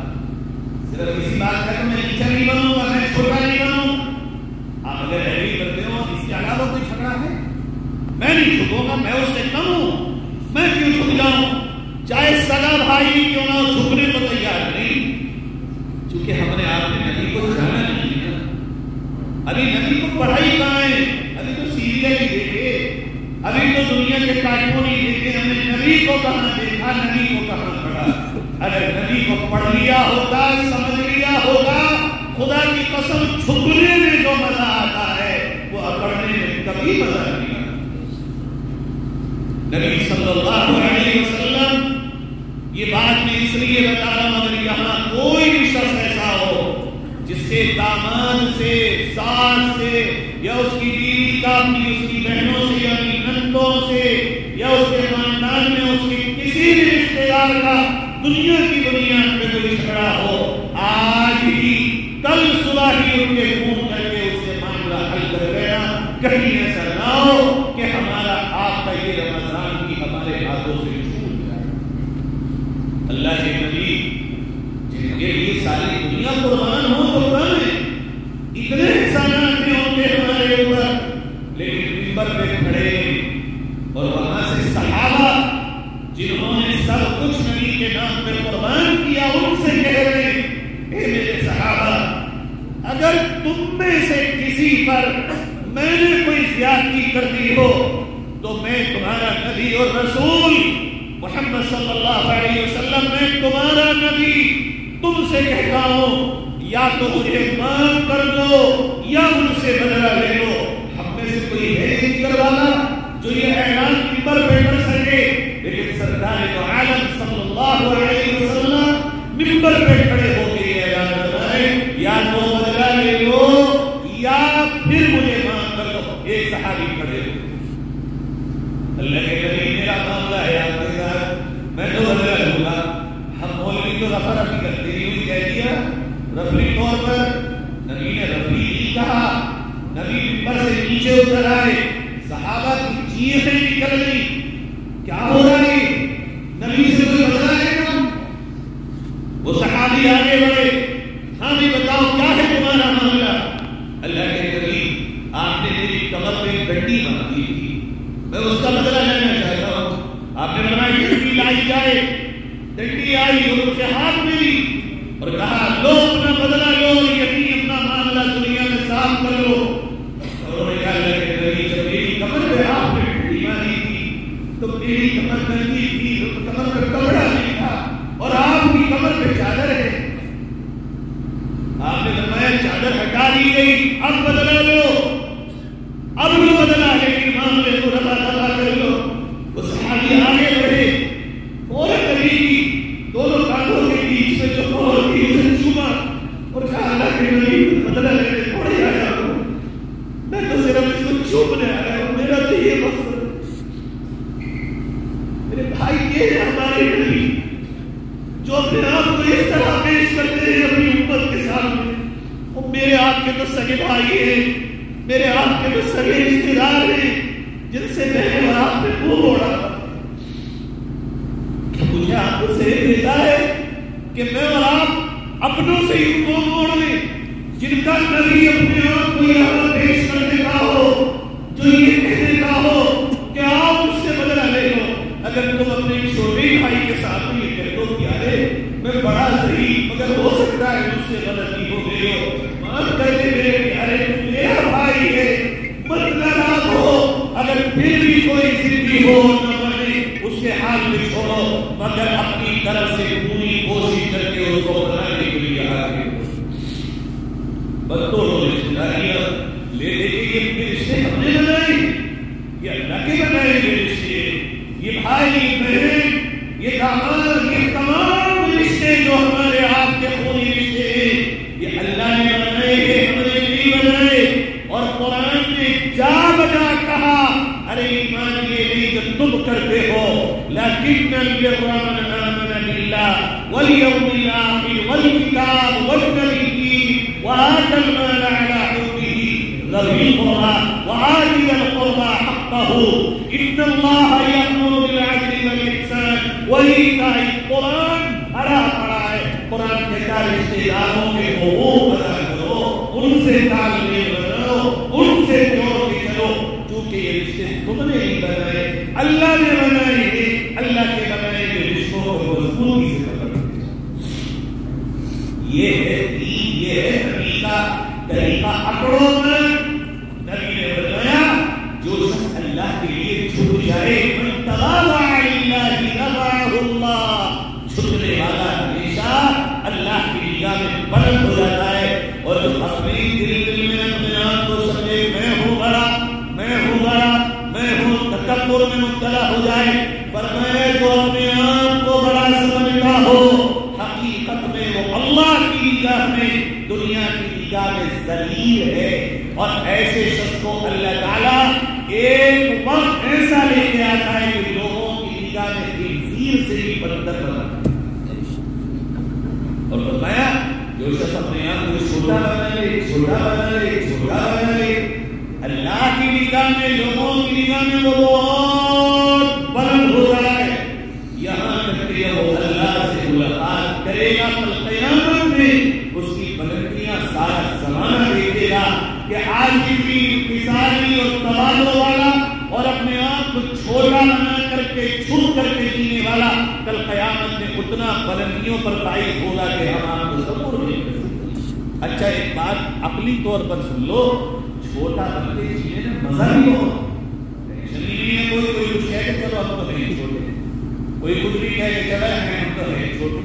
چھوٹے بنتے جینے میں بہت مزہ ہے. سادہ زندگی میں آخری والی زندگی میں جتنا مزہ ہے شہرت کی زندگی میں اور رسول کی زندگی میں بالکل مزہ ہے. اس لیے میرے بھائی ہم سب یہ طے کریں, میں بھی انشاءاللہ ارادہ کرتا کروں, آپ بھی کریں, ہم میں سے جس کے اپنے رشتے دار سے کسی بھی دنیا پہ کوئی تعلق ہو تعلق ٹوٹا ہو انشاءاللہ اسے کل ہی جوڑ لیں گے. بہت آسان ہے, جانے کی بھی ضرورت نہیں, فون پہ بات کر لو, واٹس ایپ پہ میسج کر دو, بھائی بہت دن ہو گئے تم ناراض تھے, اگر مجھ سے کوئی خطا ہو تو معاف کرنا آ جاؤ. بہنوئی میں جو بھی رشتے ہو سب سے زیادہ جھگڑا تو سارے بہنوئی کا ہے, بھائی بھائی کا ہے, بہن بھائی کا ہے, ساس بہو کا ہے. اپنی ماں کو سمجھاؤ کہ یہ رشتہ ہے تمہارا, شب قدر میں معافی سے رک جاؤ گی. بیوی کو سمجھاؤ, ارے میری ماں مائی نہیں ہے, شب قدر میں تیری معافی کی آگ ہو جائے گی, اس لیے معاملہ رفع دفع کر لو. ہر کے معاملات کی صحیح ہو, اپنے معاملات کی صحیح ہو. بھائی انشاءاللہ یاد کرتے سارے ہم کہ انشاءاللہ اپنے رشتوں کو درست کر لیں گے انشاءاللہ. ایسا کچھ نہیں کریں گے سب انشاءاللہ. تیسرا سنیے اور جلدی سے اس کو بات کو سمیٹتا ہوں. فرمایا تیسرا انسان وہ کہ جو شب قدر میں بھی معافی کا حقدار نہ ہو. فرمایا ماں باپ کا نافرمان, جو اپنے ماں باپ کا دل دکھاتا ہو, جو اپنے ماں باپ کی نافرمانی کرتا ہو, جو ماں باپ کا کہنا نہ مانتا ہو, جو ماں باپ سے اکڑ کے بات کرتا ہو, جو ماں باپ کے خلاف چلتا ہو, جو ماں باپ کو دکھ دیتا ہو, جو ماں باپ کے دل کو توڑ دیتا ہو, جو بڑھاپے میں ماں باپ کو اپنے دروازے کے سامنے کھٹیا پہ چھوڑ دیتا ہو, جو اپنی زندگی میں مگن ہو مگر ماں باپ کو یاد بھی نہ کر پاتا ہو, کہ ایسا ماں باپ کو دکھ دینے والا اگلے شب قدر میں بھی آئے گا. اللہ جب تک اس کے ماں باپ اس کو معاف نہیں کریں گے, اللہ کی معاف. ایک نوجوان میرے پاس آیا, لمبی زندگی ہو گئی, 12 سال کی ناگپور میں, واقعات بھرے پڑے ہیں تجربوں کے شہر میں, زندگی یہاں گزر رہی ہے تو تجربے بھی یہی ہیں. یوں تو اللہ کا شکر ہے, رات دن بھاگ دوڑ کی زندگی نوجوان ہے, مجھے لگا میں اکلوتا بیٹھا ہوں اپنے ماں باپ, مگر میرا باپ مولانا راضی نہیں ہوتا. کیا مطلب, تو کچھ بھی کر لوں مگر راضی نہیں ہوتے, ہمیشہ ناراض رہتے ہیں. ایسے کام کرو, تمہیں یہ طرف ہے تم اپنے والد کے پاس آج رات کی جاؤ اور ان کے پیر پکڑ کے ان کو دباؤ اور ان سے یہ کہو کہ مجھے مولوی صاحب نے یہ بتایا ہے کہ اگر ماں باپ ناراض ہیں اور بیٹے کی انتقال ہو گیا تو سیدھا جہنم میں جائے گا. ابا اگر آپ کو یہ بھی پسند ہے کہ میں جہنم میں جاؤں تو ایک کام کریے, اس وقت نہ کوئی مجھے دیکھ رہا نہ کوئی آپ کو دیکھ رہا ہے, آپ میرے اوپر تیل چھڑک کے مجھے دنیا میں جلا دیجیے, کم سے کم میں جہنم میں جلنے سے بچ جاؤں. آپ میری جنت ہیں, آپ ہی میری بقا ہیں. میں نے اس کو یہ چند جملے بتائے, وہ رات کو گیا. چند دنوں کے بعد جب ملاقات کی, میں نے پوچھا کیا حال ہے, کہنے لگے مولانا حال یہ ہے, جب میں گیا تو میری بات پوری بھی نہیں ہوئی تھی کہ ان کی چیخ نکل گئی اور مجھے سینے سے لگا کے چپٹ کے رونے لگا کہ بیٹے اس کے بعد کچھ مت کہنا, آج کے بعد میں تجھ سے کبھی ناراض نہیں ہوگا. اللہ کے گھر میں سچ آپ سے کہہ رہا ہوں, میرے پاس جب وہ آیا تھا تو داڑھی پہ ایک بال بھی شیونگ کا تھا, آج اتنی بڑی اس کی بھی داڑھی, اس کے باپ کی داڑھی, اور تہجد گزار پورا گھر بن گیا صرف ایک اس کے باپ کے راضی ہونے کی برکت سے. پورا گھر تہجد, منگنیوں میں نہیں جاتے, رسموں میں نہیں جاتے, کھڑے کھانوں میں نہیں جاتے, علائم بلاؤں میں کر دی جاتا.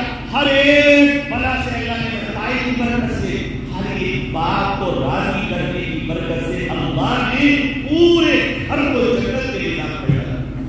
جوانوں اپنے ماں باپ کی قدر کرو، ہمارے پاس مت آؤ ہم سے یہ کہنے کی دعائیں کرو.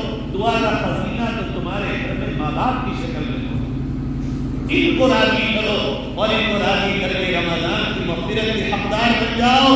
فرمایا چوتھی بات، وہ شخص جس کے دل میں کینہ ہو، اگر وہ رمضان میں شب قدر میں بھی آئے چاہے کہ وہ افطار اور سحری اور تہجد اور تمام نمازوں مانگ رہا ہو، اگر شب قدر میں بھی کینہ رکھنے والا اللہ کے سامنے ہاتھ پھیلائے ہوئے ہو، چیخیں مار رہا ہو، آنسو قطار در قطار بہ رہے ہوں، قطرے در قطرے ٹپک رہے ہوں، لڑیاں ہو گئی ہوں، اللہ اللہ اللہ، فرمایا جب تک سینے کو صاف نہیں کرے گا اللہ تیری مغفرت نہیں فرمائے گا. یہاں بھی لگتا ہم میں سے بہتوں کے وکٹ ڈاؤن. میں بھی غور کر لوں اپنے پہ، پتہ نہیں میرا کیا حال ہے، کیونکہ یہ والا معاملہ دکھنے سے تعلق نہیں رکھتا. تعلق کی رشتے داریوں کا ٹوٹنا تو دکھ رہا ہے نا. ماں باپ کی نافرمانی دکھ تو رہی، چاہے چار کو دیکھے، شراب دکھ تو رہی، مگر یہاں تو دکھ ہی نہیں رہا. یہ تو چھپا ہوا معاملہ ہے. یا تو اپنا ہی اپنا غور کرنا پڑے گا کینہ ہے کیا.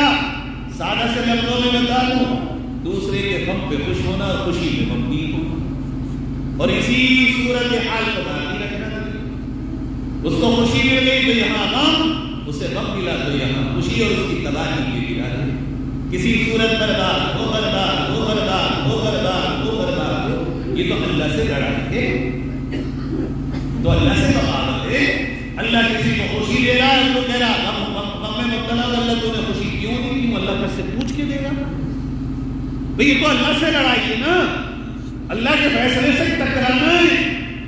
غم ہو یا خوشی ہو اللہ کی طرف سے ہے بندے کے لیے. اب اس سے کینہ رکھنے والا، دل میں حسد رکھنے والا، دل میں اس طرح کے برے خیالات پالنے والا، گویا اللہ سے بغاوت کا اعلان کر رہا ہے. اللہ کے باغی اگر تو شب قدر میں نہیں آئے گا اللہ تیری مغفرت نہیں کرے گا، اور یہ معاملہ تیرے اور اللہ کے بیچ میں ہے اور کوئی نہیں جان کرے. اس لیے میرے بھائیوں میں دعا بھی کرتا ہوں اور کوشش بھی کریں ہم کہ اپنے سینوں کو پاک کریں. معاملہ تو سارا کا سارا آخری ہی جاتا ہے. آج کل ہمارا حال یہ ہے کہ ہم چہرے کے کچھ اور ہیں اور دل کے کچھ اور ہیں. سامنے بندہ آئے تو کہتے ہیں بھائی مولانا بڑے بڑے آ رہے، حاجی بھی بڑے بڑے آ رہے، قاری صاحب بڑے بڑے، اور جو آگے نکلا ہے میں تو باتیں کر رہا تھا یہ تو یہ ہے، یہ تو یہ ہے.